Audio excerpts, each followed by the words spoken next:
ہمارے ہاں ایک بحث کی ہے، جب ہم سیکولر لوگوں سے پوچھتے ہیں تو وہ کہتے ہیں کہ جی ہم تو مسلمان ہیں، شریعت کا انکار تو ہم بھی نہیں کرتے، لیکن تم مولوی بٹے ہوئے ہو، شیعہ میں بٹا ہوئے ہو، سنی میں بٹے ہوئے ہو، بریلوی، دیوبندی، اہل حدیث، پتہ نہیں کس کس نام سے پکارے جاتے ہو، اب ہم کس کی شریعت قبول کریں؟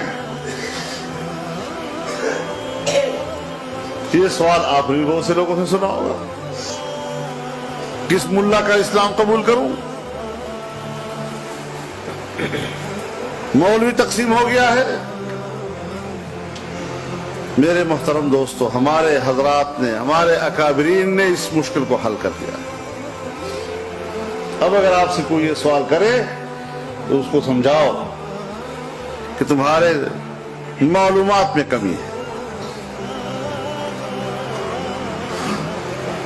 ہمارے حضرات نے پارلیمنٹ کے اندر پارلیمانی جدوجہد کے ذریعے سے ملک میں آئین بنایا۔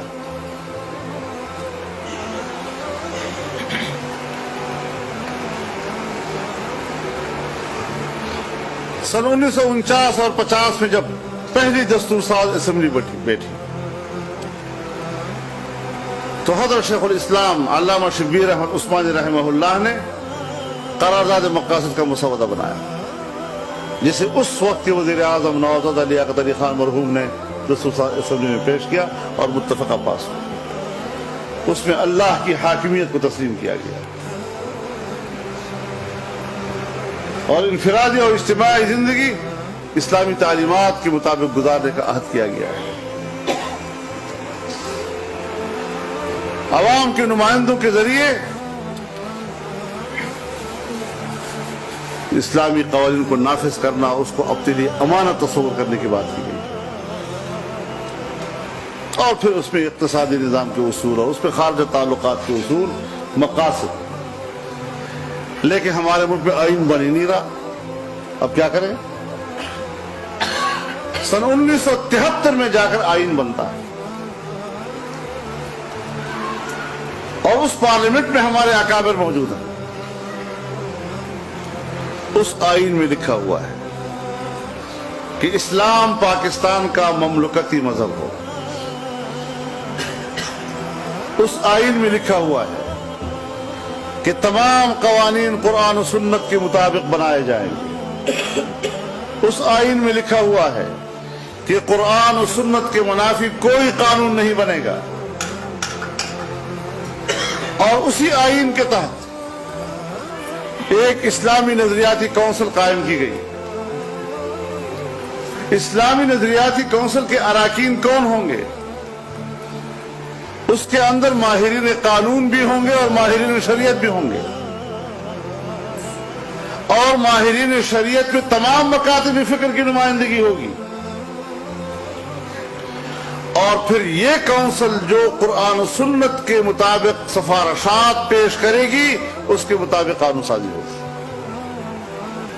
اب ہم کہتے ہیں کہ جمعیت علماء اسلام کے ہم منشور کی بات نہیں کر رہے، ہم دیوبندیوں کے طرز فکر کی بات نہیں کر رہے، ہم بریلویوں کی بات نہیں کر رہے، ہم شیعہ سنی کی بات نہیں کر رہے، ہم فرقوں کی بات نہیں کر رہے، ہم مذہبی جماعتوں کی بات نہیں کر رہے، ہم اس آئینی ادارے کی بات کرتے ہیں جس کو اسلامی نظریاتی کونسل کہا جاتا ہے، اور اس کے اندر جو متفقہ سفارشات ہیں ان سفارشات کی بنیاد پر قانون سازی کا آغاز کیا جائے۔ جھگڑا ختم ہو گیا ہے۔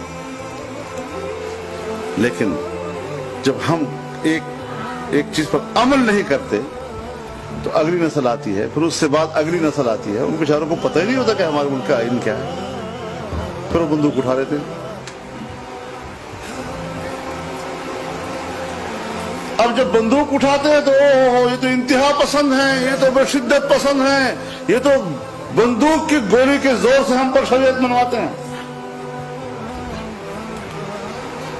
بابا ہم آپ سے اتفاق کرتے ہیں کہ بندوق کے گولی سے شریعت نہ منوایا جائے، کوئی جھگڑا ہمارا آپ سے اس بات پر نہیں ہے، لیکن پارلیمنٹ کے ذریعے اور قانون ساز ادارے کے ذریعے قوم کو شریعت دینا، اس کے کیا مجرم آپ لوگ نہیں ہیں؟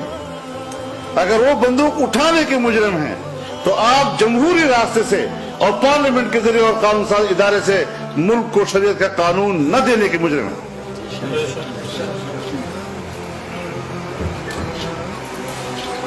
تو کوتاہی کو ایک طرف سے نہیں ہے۔ جب آپ ملک کا آئین نہیں مانیں گے، یہ تو میثاق ہے، قومی میثاق، ہم نے عہد و پیمان اس آئین کے اوپر کیا ہے۔ جب اس پر عمل نہیں ہوگا، جیسے میرے بھائی نے کہا، جب عہد و پیمان پر عمل نہیں ہوگا تو قتل و غارت گری ہوگی، جب معاہدے ٹوٹیں گے تو رسول اللہ فرماتے ہیں کہ پھر قتل و غارت گری ہوگی۔ تو ہمارے ملک کے اندر افراتفری اور قتل و غارت گری کا سبب ہمارے وہ حکمران ہیں، وہ سیاسی قوتیں ہیں کہ جو مسلسل شریعت اسلامیہ کی قانون سازی کے ساتھ رکاوٹ بنتے ہیں۔ کوئی رکاوٹ نہیں ہے، یہی لوگ۔ لیکن ہم سیاسی محاذ پر ان کا مقابلہ کرنا چاہتے ہیں۔